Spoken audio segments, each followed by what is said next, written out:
All right. Good afternoon to those that are joining us from Europe or other parts of the world, and good morning to those that are in the United States. And welcome to our webinar today, Gaining a Competitive Edge, Building Climate Resilient Supply Chains. I'm Verena Radulovic with the Center for Climate and Energy Solutions, where I lead our work with companies on building resilience to the impacts of climate change. C2ES, as we're known, is a nonpartisan climate policy think tank based in Washington, D.C. Our mission is to accelerate the transition to a thriving, just, and resilient net zero economy. And since our founding 25 years ago, we have worked with policymakers, businesses, and other stakeholders with different perspectives to build support for effective and ambitious climate policies and solutions. And we catalyze business action through our Business Council, which is a group of Fortune 500 companies committed to addressing climate change. Over the past 2 years, we've been engaging businesses through dialogues to understand how they are building resilience to the physical impacts of climate change across their operations, supply chains, workforce, and communities where they operate. We've published case studies of companies improving climate resilience, gaps they face in mainstreaming resilience within their organizations, and most recently, which you'll hear about soon, an examination of the intersection of building a supply chain resilience in the broadest sense and addressing climate-related supply chain risks. Today's discussion will focus on why the physical impacts from climate change are becoming a key concern for global supply chains and how companies can take steps to build greater supply chain resilience.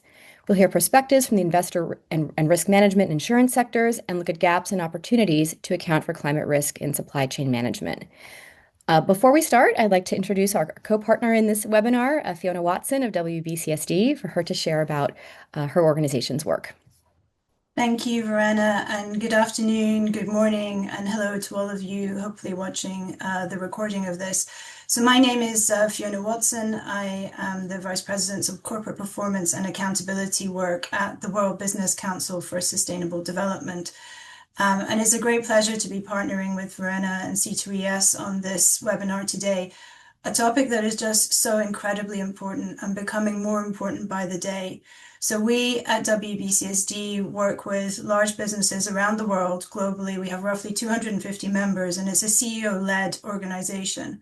So those CEOs and those organizations are ones that are really leaning in on the sustainable transformation that's required. And what we're trying to do in the work that I'm leading at CP&A is to try and create the conditions in which that sustainable business performance is incentivized and recognized by financial markets. With this topic of physical risk and supply chains, it really is a blind spot. It's a blind spot to the financial markets and it's a blind spot to corporates. And so that's the work that we've been doing this year to try and diagnose how to start to address that blind spot. So we've recently published a CEO handbook, which I'll talk about later, and delighted to welcome some of the speakers who have been involved in that. But first going to share, as you can see here, some of the insights that we've gained in the course of doing that work. Because here we see that there are very nascent capabilities in really quantifying physical risk. The identification and attribution of physical risk to business impacts is really lacking. Together with visibility on the supply chain, where we really see geospatial data only covering tier 1 at best, with very limited visibility on tier 2 and tier 3. Those data and tools are just emerging, but it's a context and a backdrop where governance is really siloed and fragmented. Even in leading organizations are only just beginning to really pull functions together, to pull risk and sustainability and finance and legal and procurement together to start really getting visibility, measuring and addressing these challenges.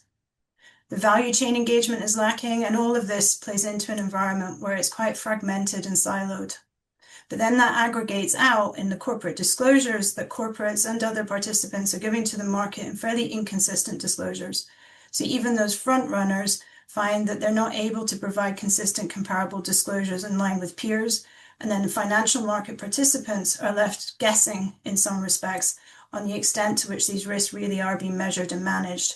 And so the value at risk is uncertain, but it's also known. And that's some of the conversation that we're going to have today. So really look forward to the discussion. Thank you for joining us and being a part of this collaboration. Excellent. You'll hear more from us at the end in terms of how things we can do going forward over the coming year. With that, I'd like to invite our first speaker. We are very lucky to have Ms. Co Barrett, who is the Deputy Secretary General of the World Meteorological Organization, where she's going to highlight the importance of climate science and data for assessing climate risks, especially in corporate global supply chains, and the need to support broader resilience as part of the business imperative. And we'll hear more about what WMO is up to.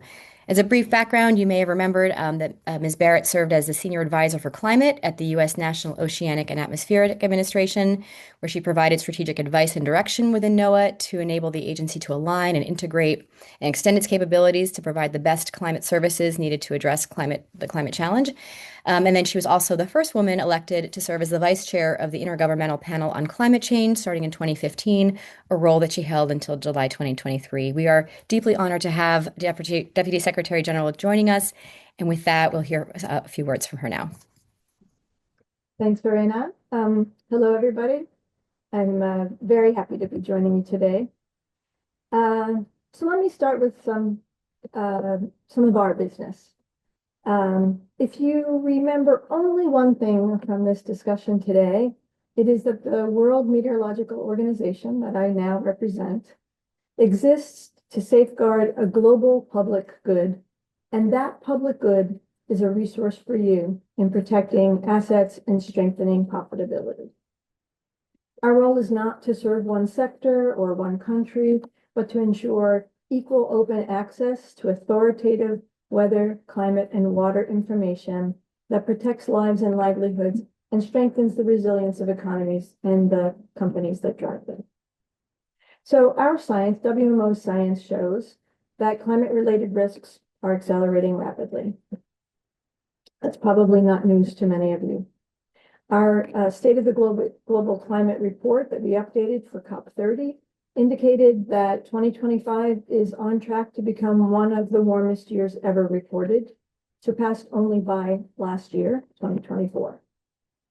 From January to August of this year, temperatures were already about 1.4 degrees C above pre-industrial levels.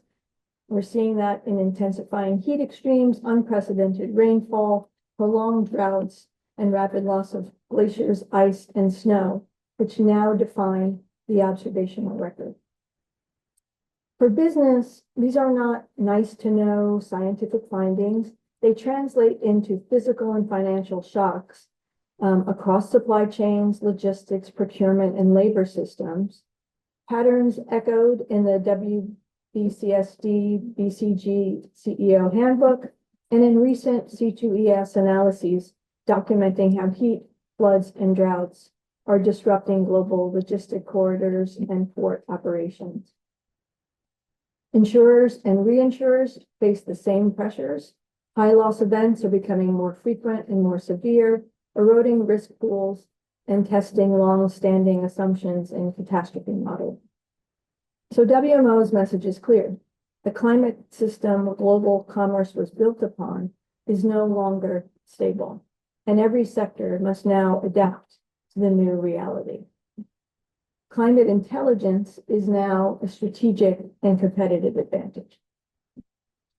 A widening gap exists between what climate science shows and what many organizations incorporate into their strategies, and that gap carries a cost. By contrast, businesses that embed authoritative climate intelligence, be that seasonal outlooks or decadal trends or multi-hazard monitoring, these businesses are better able to anticipate disruptions, secure value chains, protect assets, and strengthen profitability.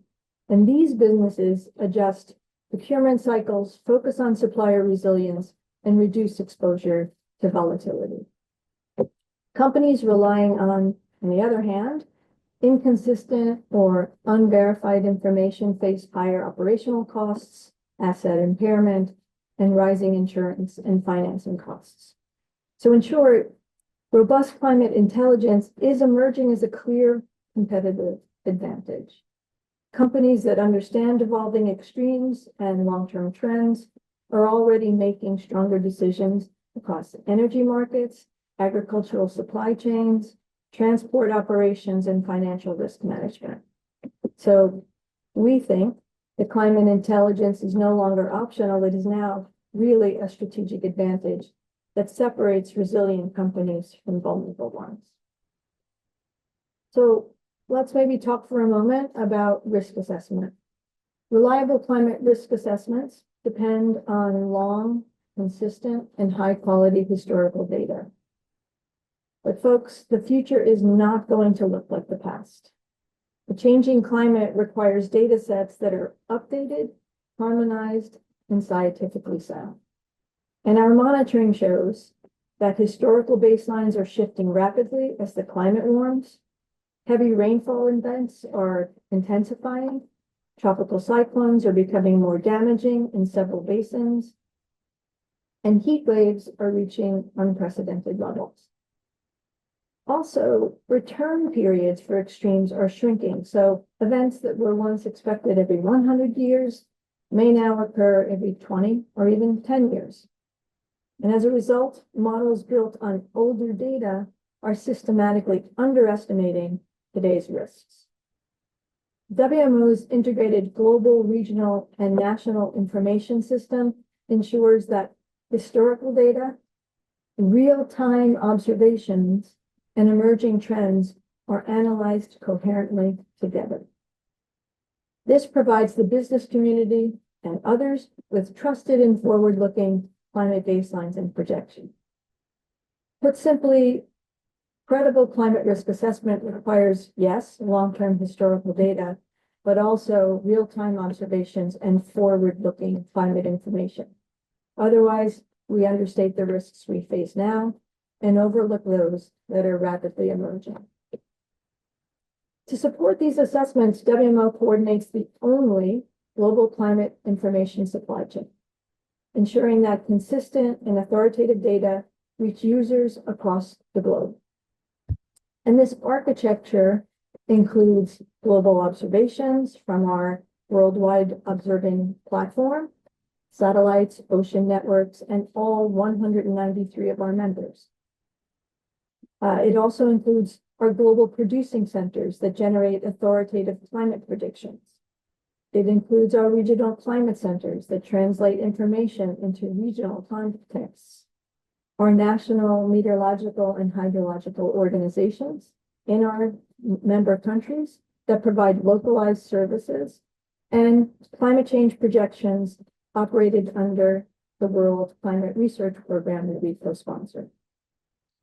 All commercial climate service providers build their analytics on top of these systems because they are the only globally consistent and scientifically verified foundation. So in other words, behind every trusted climate product is a WMO coordinated system, the backbone that ensures accuracy, consistency, and global comparability. So let's talk about business applications and what companies can do with trusted climate and weather data. Our authoritative information provides enables companies to meet climate-related disclosure standards under the ISSB and supports regulatory reporting in many countries. Beyond compliance, this information strengthens several core business functions that determine resilience and performance. These include strategic and capital planning, because our seasonal forecasts help to guide procurement and inventory decisions. And longer-term outlooks, from multi-annual to decadal, inform where to build, how to invest in infrastructure, and how to strengthen long-term resilience. And once those long-term choices are made, companies must also ensure that their day-to-day operations remain secure, which brings us to the next function, operational continuity. Through our Early Warning for All initiative, WMO supports multi-hazard warning systems that enable decisive action hours to weeks in advance, protecting assets, staff, and ongoing operations. But continuity alone is not enough. Businesses also need to understand how markets and customers may shift in a changing climate. And that leads us directly to the next area, demand forecasting. Weather and climate predictions help companies anticipate changes in demand, from reduced purchasing power after extreme events to surges in demand driven by climate-related needs. And underpinning all of this is the financial sector, which depends on accurate climate information to assess and price risk. Which brings us to the final piece, insurance and financial modeling. High resolution, regularly updated data sets provide the foundation for recalibrated catastrophe modeling, more accurate pricing, and more realistic solvency stress tests. These applications align closely with C2ES's recommendations on integrating climate models into real-time supply chain decisioning. Taken together, these applications point to a simple truth. Trusted climate data is now a core business input, shaping planning, continuity, forecasting, and financial resilience across every major sector. So this might be a good point to just briefly touch on artificial intelligence and machine learning. Incredible tools if built on trusted data. So while climate risks are rising, artificial intelligence is entirely transforming our world, creating powerful new opportunities to manage those risks, but only when it's built on trusted, authoritative WMO data. AI can help businesses in several practical ways. It can provide earlier signals of possible disruptions, weeks or months ahead. It can identify emerging climate patterns across enormous data sets. It can speed up and sharpen risk modeling for insurers, investors, and operators, and deliver more tailored, user-specific climate intelligence that factors in likely impacts. But AI is only as good as the data behind it. When it's trained on high-quality WMO observations and predictions, AI can unlock new resilience tools, support better decisions, and help businesses and communities adapt more effectively. The challenge is that unverified climate data sets and AI-generated predictions are multiplying quickly. So this creates uncertainty and inconsistent, fragmented data, which provides for confusion. And uncertainty drives up the cost of borrowing, financing, and insurance. So WMO's coordinated systems provide the authoritative foundation needed to ensure that AI strengthens resilience rather than amplifies risk. So with all of this in mind, I'd like to invite you into a partnership where we together ensure that you can thrive in an era of accelerating climate volatility.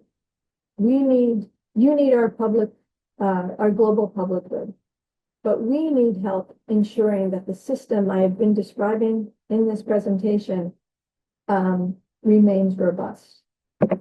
Right now, observational networks are uneven across the globe, prediction systems are underfunded, and these gaps create vulnerabilities that ripple across economies and industries.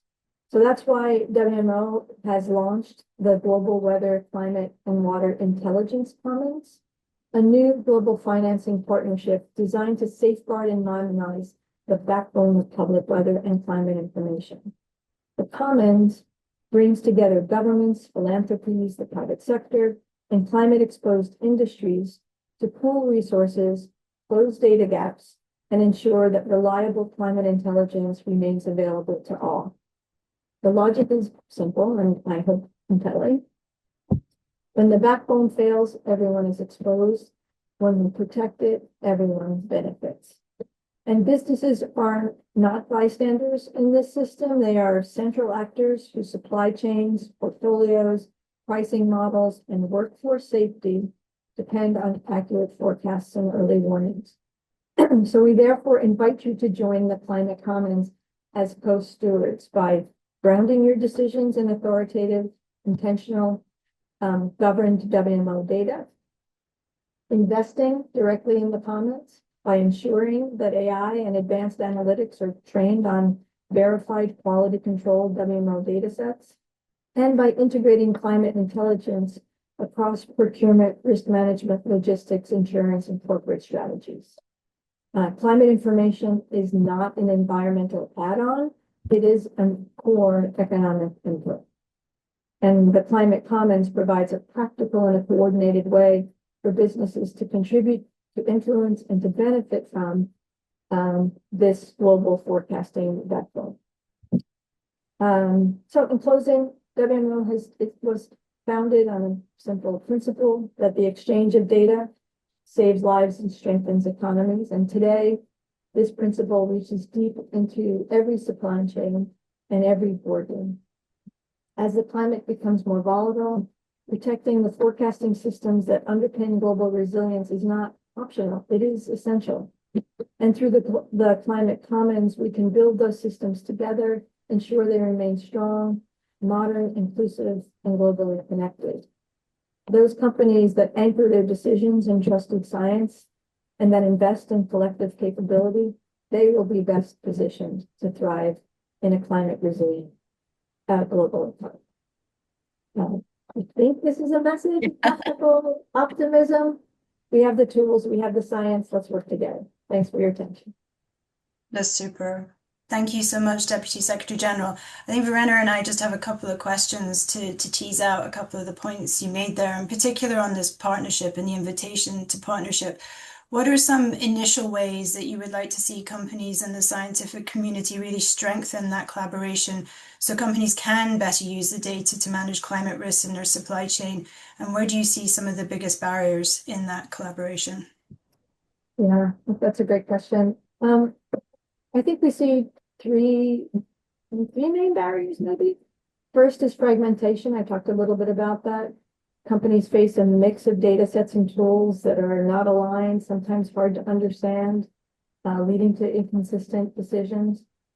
A second is limited capacity, where many teams are not trained to interpret probabilistic climate information, so good data often goes unused. And the third is maybe an underinvestment in the systems that produce authoritative climate intelligence, especially in climate vulnerable regions that supply global markets. Thank you. And I think just kind of building on what on Fiona's question, what role do you see academia, think tanks, or other specialized modeling firms playing in helping to foster better data usage so that companies can reduce their supply chain risks? Yeah, thanks, Verena. Look, I think it takes a village, right? Academia advances the science when current capabilities don't fully meet business needs and should be involved in co-developing new products. Think tanks are often have got kind of a foot in many communities, and they often act as translators and conveners, helping align scientific insights with business needs. And specialized modeling firms provide tailored intelligence, so they have a role to play. For example, hyperlocal forecasts for logistics built on top of this global backbone that we support here. So it takes everyone working together. Great. Deputy Secretary General, thank you so much for joining us. We appreciate you being here with us, and I will turn now to Fiona to introduce the next speaker. Thank you. So yeah, now we're going to move on and take some of the insights that Deputy Secretary General was sharing us on these direct impacts. So the direct impacts that are driving acute and chronic risk, and dial out a little bit to think of some of the and explore some of the second, third order and network effects that arise from this changing physical environment. And with that, it's a tremendous pleasure, in fact, to invite Dr. Ji-Sung Park to join us. He's assistant professor at Wharton. And I came to know you, Dr. Park, because you've also published a book on this called Slow Burn, which starts to delve into some of these. So now I'd like to invite you to share your observations and thoughts on how relevant this is for companies that are grappling with this supply chain risk. So thank you for joining us. Yes, thank you so much for having me. I'm delighted to be here. Thank you to WBCSD and C2ES for organizing this. So once again, my name is Ji-Sung Park. I am an assistant professor at the University of Pennsylvania, where I'm also the director of the Penn Center for Climate Adaptation and Resilience. So today I'm going to try to do three things. Mainly, the overarching umbrella is to really try to share some insights from the academic literature, particularly on what you might call the last mile of the climate risk problem. We just heard a lot about how the World Meteorological Organization is essential in providing the data inputs associated with the actual climate hazard data. But thinking about how any given climate hazard maps onto economic value and economic loss is really what my team and I have been focused on, and which is what I like to share. So I like to try to do three things. First is to provide or offer up a very simple heuristic in thinking about climate risk that focuses not only on physical capital, but also on human capital and operational disruptions. Second is to drill down into an example of how this kind of effect might be relevant, particularly in the context of extreme heat and workplace safety and workers. And then third, to zoom out and think about, okay, what does this all mean in terms of practical decisions around adaptation and resilience? So if we could go to the next slide, please. So let's start with a short conversation about wildfires. So we're all familiar with this idea that, wildfires can be deadly and devastating when and where they occur. I'm sure many of us can recall the devastating images really of the Los Angeles wildfires of just over a year ago, just less than a year ago. In fact, many of my former UCLA colleagues are still without a home, rebuilding from what was a real tragedy. So we all know that wildfires can be deadly, but if you don't mind going to the next slide, how often do we think about the consequences, the downstream consequences of wildfire smoke? So let me tell you what I mean by that. First, the obvious fact is that the flames from wildfires can be quite deadly, right? Since 2005, if you look at official statistics, wildfires in the US have caused anywhere between 20 and 30 additional mortality events, casualties directly associated with the flames themselves per year. The Palisades fire of last year has around 12 confirmed casualties to date. Next slide, please. But according to recent research by Marshall Burke and colleagues at Stanford and elsewhere, if you tally up the causal consequences of downwind wildfire smoke over the same period, it's estimated that anywhere between 5 and 15,000 additional mortality events may have been attributable to wildfire smoke, right? This is the downwind smoke that, as you can see from this image, can often travel great distances and affect many millions, hundreds of millions of individuals who are not directly affected by the flames at all. And if you think about what we are increasingly learning about the consequences of smoke and air pollution for labor productivity, for consumer activity, retail demand, for instance, and other aspects of economic performance, the total economic consequences of wildfires may actually be driven just as much from the smoke as they are from the flames. Okay, next slide, please. So that's just an example to illustrate this broader heuristic that I'd like to offer, which I go into more in the book that Fiona graciously mentioned, Slow Burn, which is that when it comes to understanding the economic consequences of climate change, particularly the physical climate risks that we're talking about today, it's worth making at least two distinctions. First, between the more salient climate risks. So I put wildfires, hurricanes, extreme storms, extreme heat waves in that category, and the more subtle climate hazards. So wildfire smoke, changes in the distribution of not so obviously hot, but still warmer days in the 80s and 90s Fahrenheit, for example, um, subtle shifts in precipitation patterns.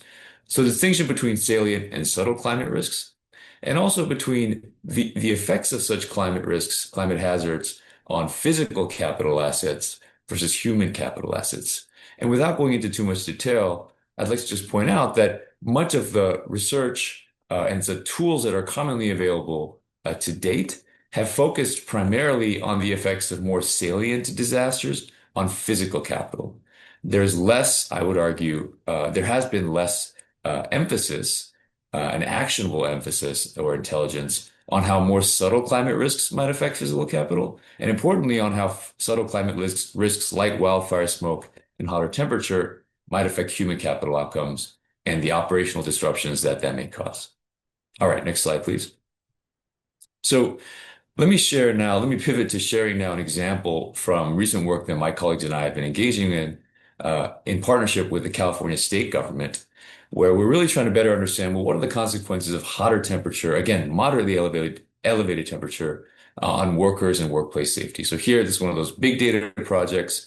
We have access to the universe of workers' compensation insurance claims in the state of California, over 100 million claims, zip code claim level observations. We're pairing this with high frequency weather data at the daily level, and skipping a lot of details and hard work that really allows us to tease apart the true causal effect of hotter temperature fluctuations on workplace accidents and injuries, we find that days in the 80s to 90-degree range Fahrenheit can cause a significant and economically meaningful increase in the rate of industrial accidents and injuries. A day with high temperatures around 85 degrees, for instance, in California, leads to anywhere between a 5 and 45% increase in the number of workplace accidents and injuries in a given zip code and industry. Next slide. These effects, not surprisingly, are most acute in sectors that primarily occur outdoors, so in agriculture, in mining and utilities and construction, where you see upwards of 25 to 46% increases on a day above 85. But perhaps surprisingly and concerningly from a productivity standpoint, we see elevated injury risk on hot days, statistically significant elevation of injury risk in sectors that are ostensibly protected from the elements, right? And this is in one of the most air-conditioned countries on the planet, in some manufacturing industries, in some wholesale retail and warehousing sectors, even in some recreation, accommodation, and food service industries, we see elevated accident and injury risk on hotter days. And again, these are not from extreme heat waves of 100 and 110 degrees Fahrenheit. We're talking about days in the 80s and 90s that are not quite as salient psychologically, but appear to be quite damaging economically if you add them all up. Next slide. So our findings are consistent with a broader emerging literature, much of which has come online really just in the last couple of years. I don't know if you can see the citations on this slide, but many of these studies date, 2020 and onward, where similar big data, sort of quasi-experimental method approaches have found that moderately elevated temperature can have significant negative consequences for such outcomes as labor productivity, supply chain spillovers. You can actually document how hotter temperature in an upstream supplier actually influences the profitability of downstream buyers, student test scores, ER visits, even the amount of profanity on one's X feed or the amount of crime in one's neighborhood appears to be significantly altered by temperature in the vicinity. In fact, the number of double faults that professional tennis players like Novak Djokovic commit also significantly rises on matches that occur on hotter days. Next slide. So to summarize, there's a growing body of evidence which suggests that across a range of settings, even moderately elevated temperature and other subtle climate hazards can have significant consequences for what I'm calling human capital outcomes, which can have operational disruption, which can lead to operational disruption or lead to changes in consumer demand that could be material for companies. But I would like to just step back and zoom out a little bit and think about, okay, what does this mean for both public policy and for actionable decisions moving forward? And I guess it's just worth reminding us of the uncomfortable fact that we've baked a lot of warming into the system, right? Even with quite aggressive mitigation measures at this point, given the fact that the half-life of CO2 in the atmosphere is at least 30 years, the chances are that over the time horizon of 2040, 2050, considerable amount of warming is at this point somewhat inevitable. And that warming often manifests in terms of an increased incidence of, again, moderately or extremely elevated temperature days in some parts of the world, leading to an increase of over 100 additional days per year with temperatures above 90 degrees Fahrenheit, 32 degrees Celsius. So that's sort of the scary piece of the puzzle. Next slide, please. I think the more opportunistic or hopeful part of this is that there appears to be emerging evidence, and again, this is somewhat nascent, which suggests that not all of the effects that I described to you so far are immutable. They're not inevitable. In fact, there's good evidence to suggest that depending on the actions one takes in terms of investing in adaptation and resilience measures, the sort of the beta, the relationship between any given climate hazard and economic damages appears to be greatly reducible again, depending on the investments that are made. So for instance, we find that the heat workplace safety relationship that I just showed you can vary by over a factor of 5 within a given local labor market, depending on a variety of factors that we still don't completely understand. Similarly, the amount of death and human suffering that a 95-degree day causes in a place like Seattle versus a place like Houston, just within the United States, can vary by over a 15-fold, can vary by over 15-fold. So something can be done. There are some investments that can be made to greatly reduce the effect of heat and other climate hazards on the outcomes of interest. But I think the challenge here is that we still have a lot of learning to do as a community in terms of A, what are the investments that are most effective when it comes to adaptation and resilience? And B, what are the respective roles of public and private sectors in making these investments? And let me end, next slide, by just noting the fact that when it comes to, next slide, please, when it comes to thinking about, sorry, when it comes to thinking about adaptation and resilience, it really is worth bearing in mind that the mapping from any given physical climate hazard to realized human or economic outcome is mediated by a complex function of social and economic environments, which we tend to have control over, or at least we can make policy and decisions around. And so this is the challenge I think that my colleagues and I at Penn are very interested in trying to solve. And if I can end by extending an invitation to our partners in the room, whether it's think tanks, nonprofits, or corporates, to see if we can partner and figure out in a data-driven way what in fact are the adaptation investments that are most effective at reducing some of these damages that I've described today. So thank you again for the time, and I'm looking forward to the rest of the conversation.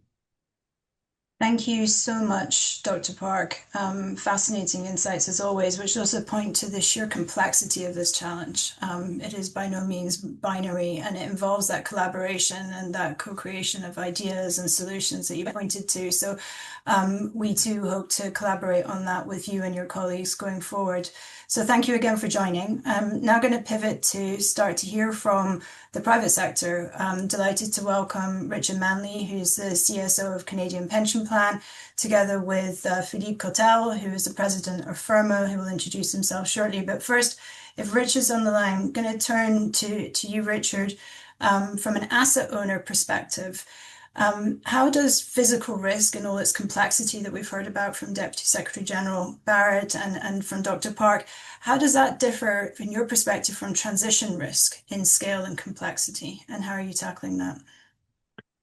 Thank you, Fiona, and thank you for the question. So I'd start by saying that I think the real economy and the investment community has spent a lot of time over the last few years building capacity to both identify the source and quantum of emissions and their technical and economic feasibility of abatement in order to determine where there is transition risk in their operations or value chain, and the ability to mitigate that through proactive decarbonisation efforts.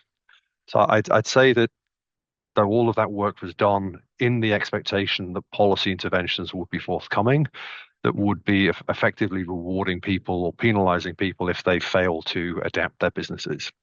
But in essence, that means that transition risk can be attributed to the individual industrial process or service being provided, whereas I think transition risk is quite distinct. Sorry, physical risk is quite distinct.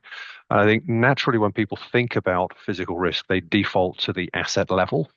And I think if you're in the business of owning real estate, that's a natural thing to do if the asset itself is going to be susceptible to physical risk or otherwise, then you can have a relatively potentially binary decision. However, that is not even at an asset level like a building, the reality of the physical risk. The thing I'd say, first of all, is it's not just the asset, it's the hinterland. And that is, can I get to the building? Can I leave the building? Can mass transit infrastructure work? Are the commuter belts actually habitable going forward, whether that's through chronic heat or whether that's through inundation?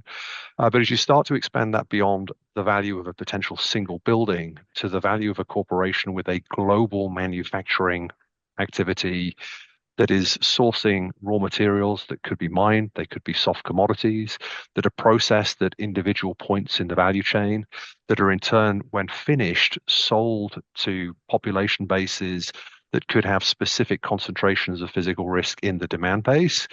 The nature and the complexity of physical risk, I would say, is far more complex than transition risk. It really is exclusively attributable to the process.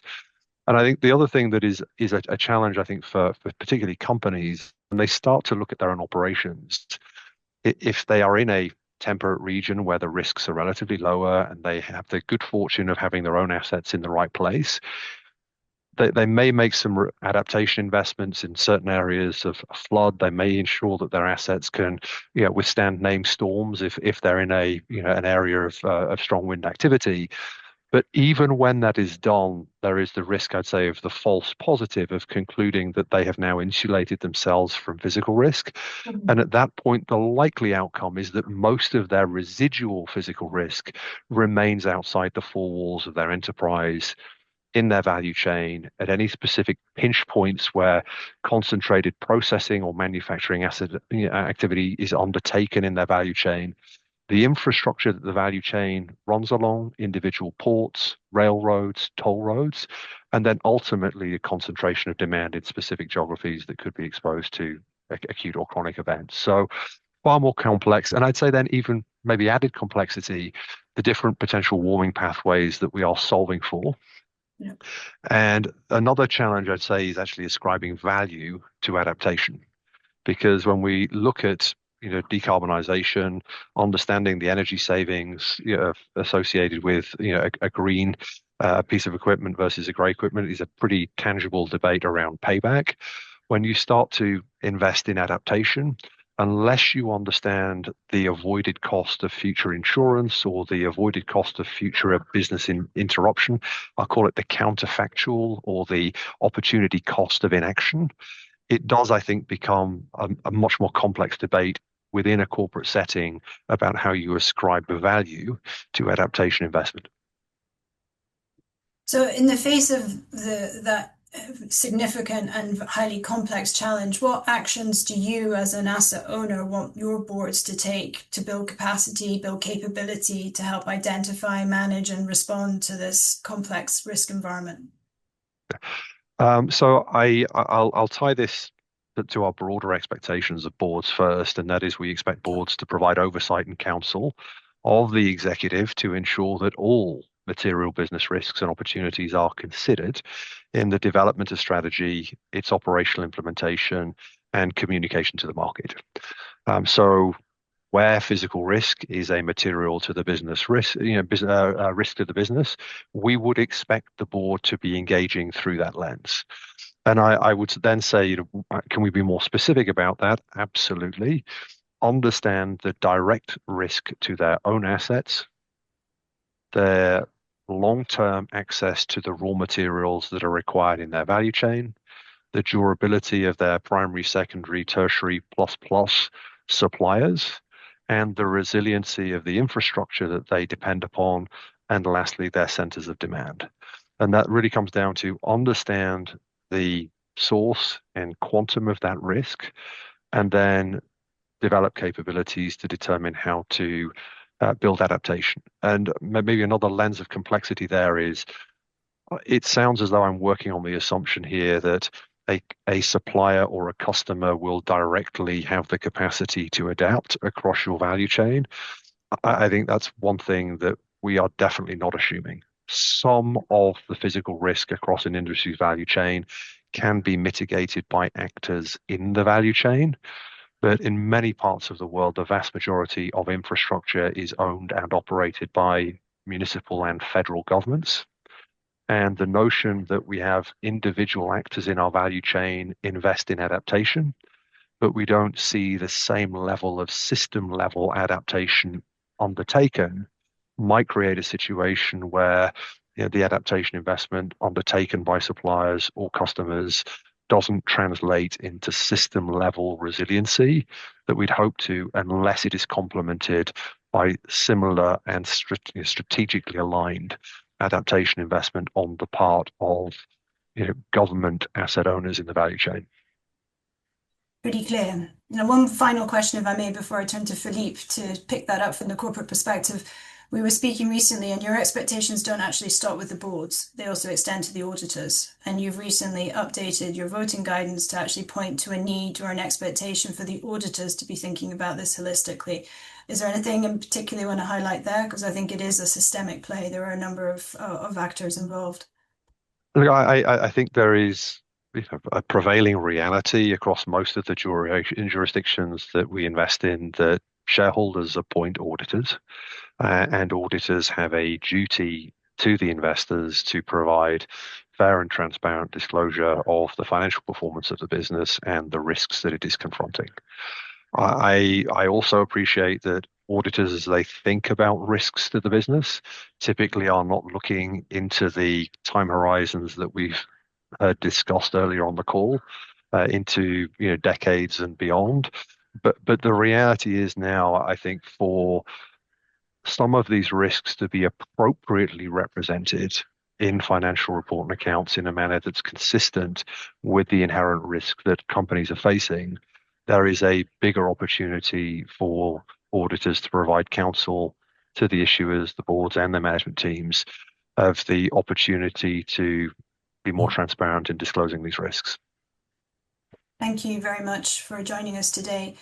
So, Philippe, if I can come to you, you're the recently appointed president of Firma, and you'll briefly tell us what Firma is in your role. And you also have a senior role in risk at Airbus. So, reflecting on what you've heard, perhaps I can invite you to talk about how Firma is approaching this, and then broader comments on how the corporate sector is beginning to respond, with a note of thanks too for Firma's collaboration on our recent work on the CEO handbook. Philippe. Yeah, thanks so much, Fiona. So, briefly speaking, Firma is the only pan-European voice of risk management professionals. We represent around 6,000 risk managers in Europe through 23 national associations in 22 countries. Our members work across industries, ensuring resilience, sustainability, and effective risk governance in their organizations. We stand for resilient, competitive, sustainable Europe by strengthening risk management practices. We contribute to EU policy design. We have some strategic publication, professional development. We do some events, and also thought leadership. And thanks so much for inviting us on this panel, because this is really a very, very important element. Corporate have worked a lot in managing their own risk. But what is very, very clear, and I think Richard has clearly mentioned that, is beyond what the corporate have done for themselves, they have also quite an exposure towards their supply chain and across the entire value chain of that supply chain. And supply chain risk management is not a new topic. It's a very complex topic. It affects a number of different types of risks, can go from quality, price, delivery time, which is the first expectation that you get from your suppliers, but it includes also political risk, sanction risks, the financial risk, the quality risk, and cyber risk as well, which also is potentially affecting them. And also physical risk. Physical risk is, of course, one of the systemic risks which we are now considering as one of the key elements of our analysis, because this is really something which could affect the entire value chain and the impact for the business. And what is really the concern we have seen over the last years, and the evolution that we have seen in terms of the amount of losses that have increased significantly, also across Europe, but in the world as well, and also the part of uninsured losses that has increased significantly. So therefore, that's the reason why we are taking that very seriously, because this is one of the key elements of sustainability of the business continuity. Super. So how do you see companies evolving their risk management strategies? And it is, as you've pointed out, a very integrated process. This is not physical risk to the exclusion of other risks. It very much is a holistic approach, and the use of insurance as a tool for managing this uncertain risk environment.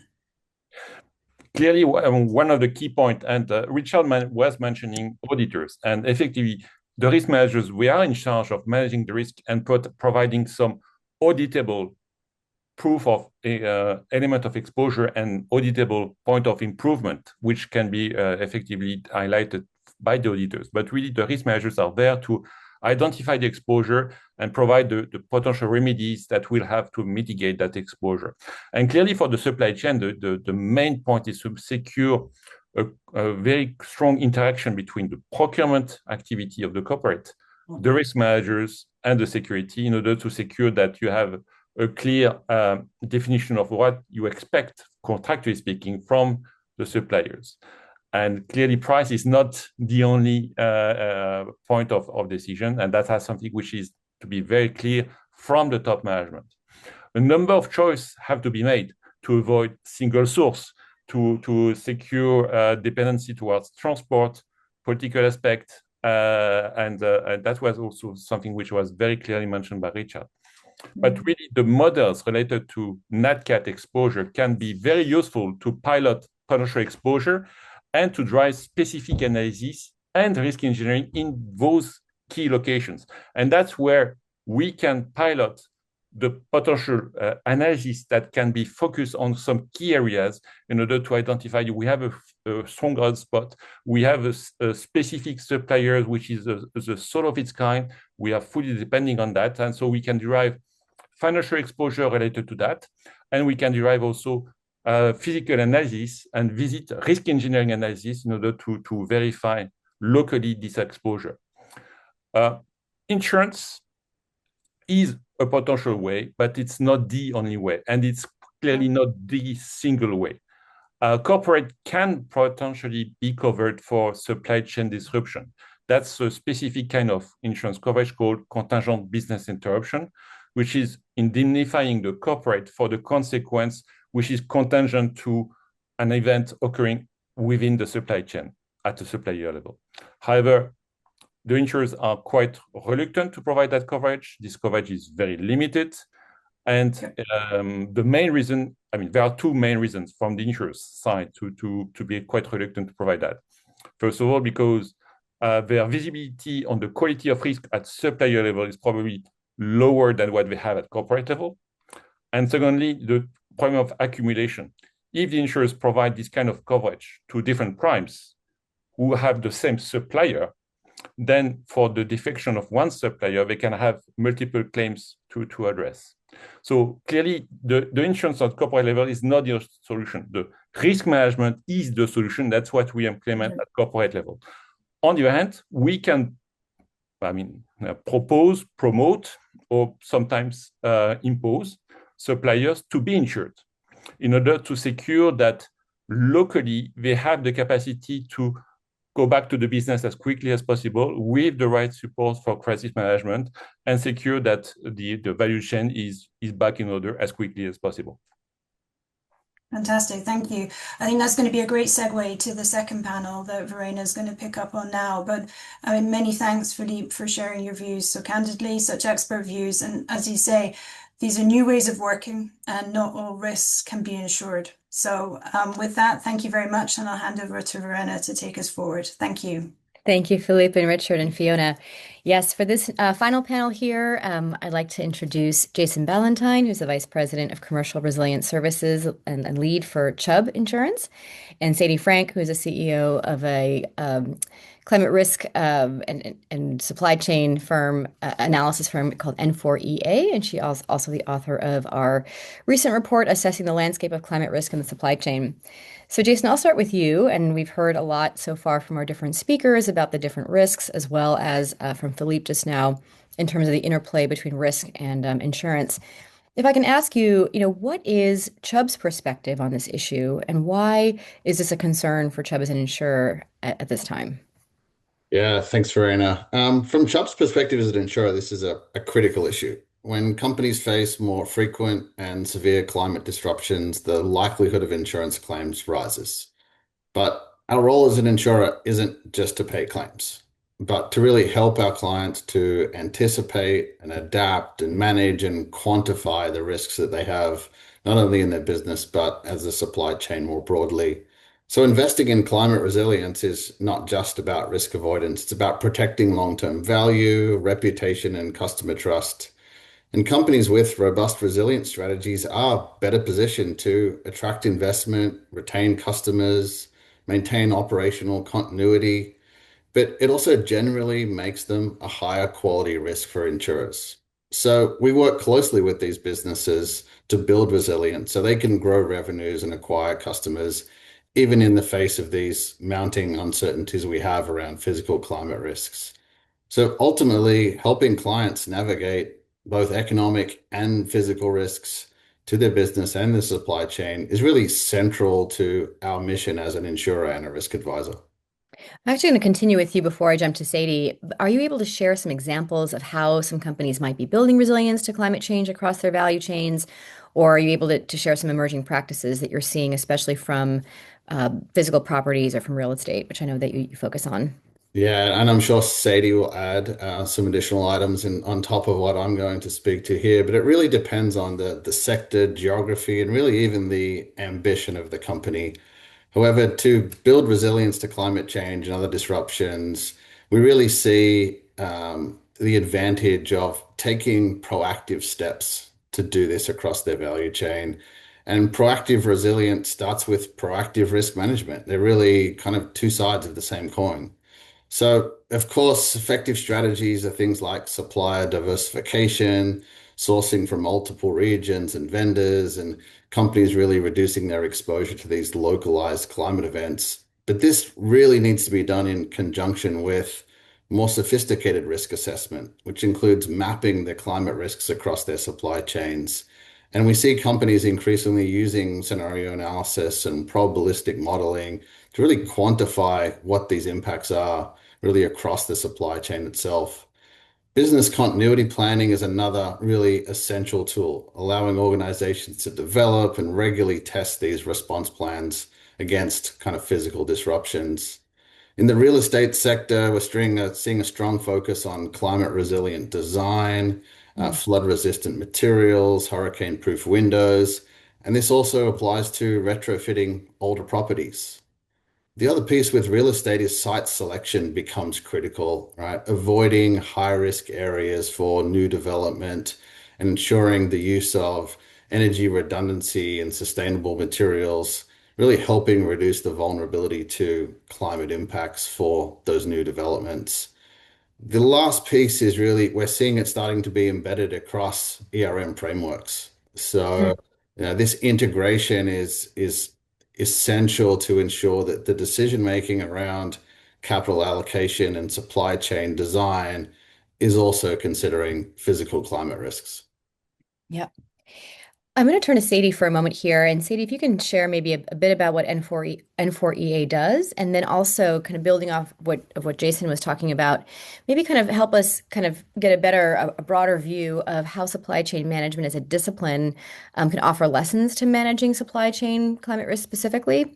And then maybe vice versa, what supply chain risk can do to inform broader supply chain management. Absolutely. Thanks so much for having me here today. Just a phenomenal panel. So quickly, what N4EA, my firm, focuses on is really, we're a predictive intelligence firm that's focused on quantifying the impacts of supply chain disruptions with a particular focus on the actual geospatial networks that connect everything together. So, we go a step beyond asset level risk and think about how those assets are connected to ports, are connected to ocean shipping lines, are connected ultimately to consumers like you and I, with a particular focus as well on the financial risk sector and insurance and risk advisory. So, one of the things, my background is actually in climate related financial risk assessment. And so, one of the things that I was really struck by when I started to really dive into supply chain was that both disciplines were kind of operating in a similar field, but with lessons that both could learn from each other. So, that's really the focus of this C2ES report that we just put out. So, I'll just touch on a couple of highlights that we found when we were digging in, which is, again, really just to kind of echo what we've heard today. Number one, it's actually these second order and third order effects that can drive huge business interruption risk. So there was just a recent piece of research I saw that put the damages from port disruptions at $10.7 billion annually, which is only increasing. And that's because when you get a disruption to a port, it impacts everything that's downstream of that port. So it can have these like cascading effects that can drive damages far beyond just the individual assets. The second thing that really came out of our research, which was that particularly since COVID, global businesses have made some significant strides in understanding what supply chain resilience looks like, whether in a climate context or not. So you've heard some of these terms today. Jason just touched on that, but ideas like multi-supplier diversification, multi-hazard mapping, setting up business continuity plans that take into account different kinds of risks. So it's important to acknowledge that supply chain as a discipline has been thinking about that. Particularly this year, I just was on a call earlier where somebody was saying that it's like death by tweet every day at their company in terms of like what's going to come out of federal policy making in terms of tariffs and that kind of thing. But another thing, I won't spend too much time on this, but another thing that's really important to emphasize is that climate, in contrast to some of these other risks that are top of mind for global companies today, like tariff and trade disruptions, climate is measurable to a certain extent. We do have, as the Deputy Secretary talked about at the top of this call, we have an amazing, robust set of information and tools that are constantly evolving that we can leverage to understand what future risks will look like. Maybe not with, an entirely precise degree of precision that we would like it to be yet, but that can tell us directionally what's going to happen to certain areas of the world. How will commodity flows shift? What will the impact be on food supply chains? And even in terms of subseasonal forecasting and weather information for more operational forecasts, there are tools that companies can leverage to understand both their asset level risk, so flood risk to factories, and then also the network risk. So that's kind of something that really came out of the report in terms of what supply chain can start to integrate more is these different data sets. And finally, perhaps just one thing to touch on here in terms of like what the report found and how these disciplines can learn from each other, which is for me like the key thing, which is that it's really crucial to focus on business impact. So whereas, climate risks can feel sort of generalized, can feel not tangible, maybe in the reporting context to what's happening at a day-to-day level at a business, we are seeing increasing co-occurring risks. So it's not just about the hurricane, it's about the hurricane plus the tariffs. It's about the drought plus the hurricane in Taiwan, plus, increasing tensions in the South China Sea. And that's driving business impact, whether or not that's delay days or increased carbon emissions or shipment costs going up.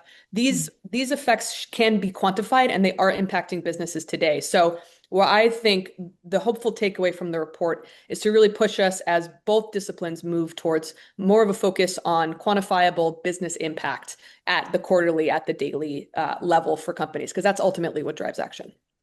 Great. I have one final question for both of you. And I think if we can also take a step back, and we've heard on the webinar today is from a number of different speakers is that the systemic impacts, and there's a need for a sort of a systemic approach for addressing climate risk. There's what companies can control within their own four walls, and then there's a recognition that there's a reliance on broader systems that are also vulnerable to the impacts of climate change.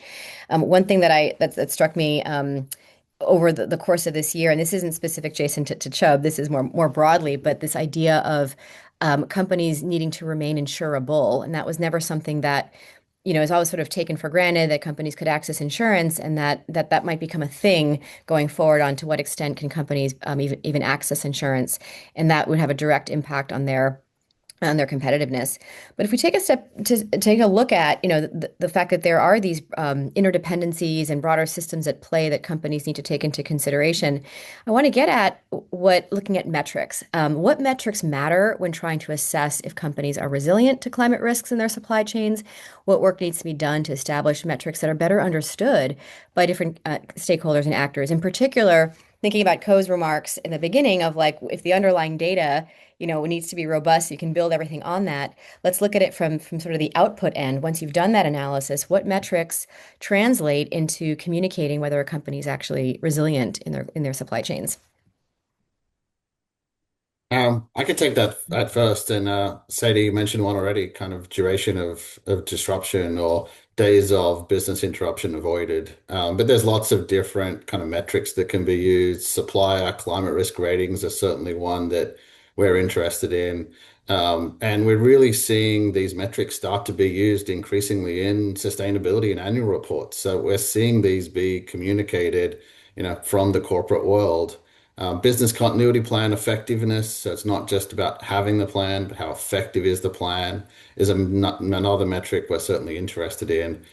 But to make these metrics meaningful for different stakeholders, it's really important to involve the different stakeholders in the development of the metrics to ensure they are relevant and actionable. An organization can come up with any set of metrics, but if they're not done in conjunction with those that those metrics are targeted towards, they're really not useful metrics at all. So these metrics, although they need to be, developed in collaboration, they also need to be continually updated. They're not something that can stay static. We've been hearing from, the webinar today about just how dynamic the climate is and how dynamic business conditions are at the moment. And our metrics need to be able to evolve kind of in conjunction with that.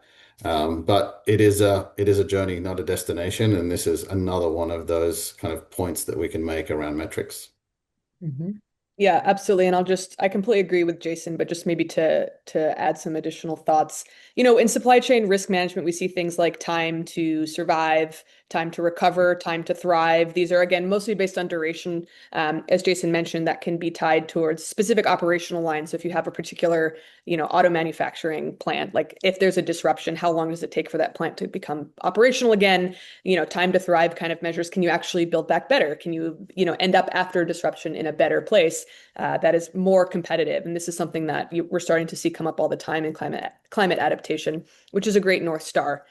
So, that's kind of one bucket of metrics that we discussed in the report. But finally, I wanted to say that, and this came up today as well, that this concept of value at risk, I think, is actually core to this problem, which is again about quantifying the impact. So, what we hear a lot is, okay, so here's my like risk map, here's my heat map, here's all of my suppliers, and like, this one is 70% exposed to flood. That can feel very esoteric, and that can feel not actionable. But if you're able to get to the impact of a disruption, then you can start to think about managing that risk. You can start to think about trade-offs, risk management strategies. Is it insurable? If it's not insurable, like what are some other financial risk transfer mechanisms that I can have? Or is this just a straight up operational need to move this facility? So without being able to quantify the impact of a disruption, you're not going to be able to manage it at a very precise level. So I think the next frontier is to really focus on impact, and then again to integrate those impact metrics in a way that makes sense across different business units. So it's not going to be a one-size-fits-all metric that is like this company is resilient, but it's got to be sort of based on the timeline that you're looking at, the business unit that you're looking at, and what you're trying to communicate. Great. Well, thank you very much to both of you for joining us today. If I can invite Fiona back to the screen, and we'll close us out with a few next steps from our organizations.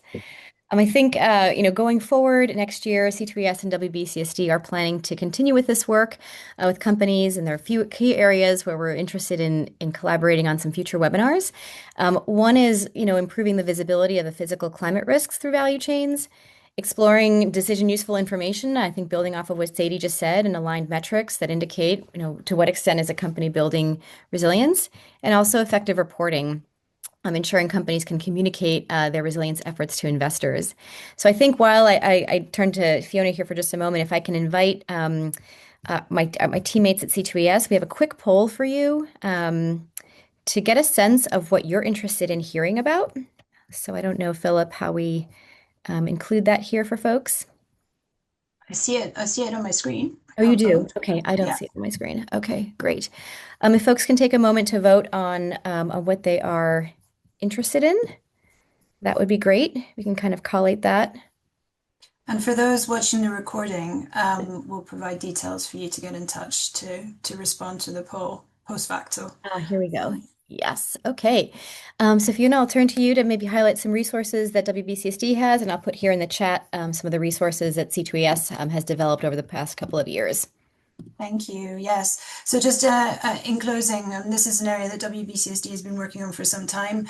We have a Business Leader's Guide to Adaptation, which came out a couple of years ago, which points more towards adaptation solutions.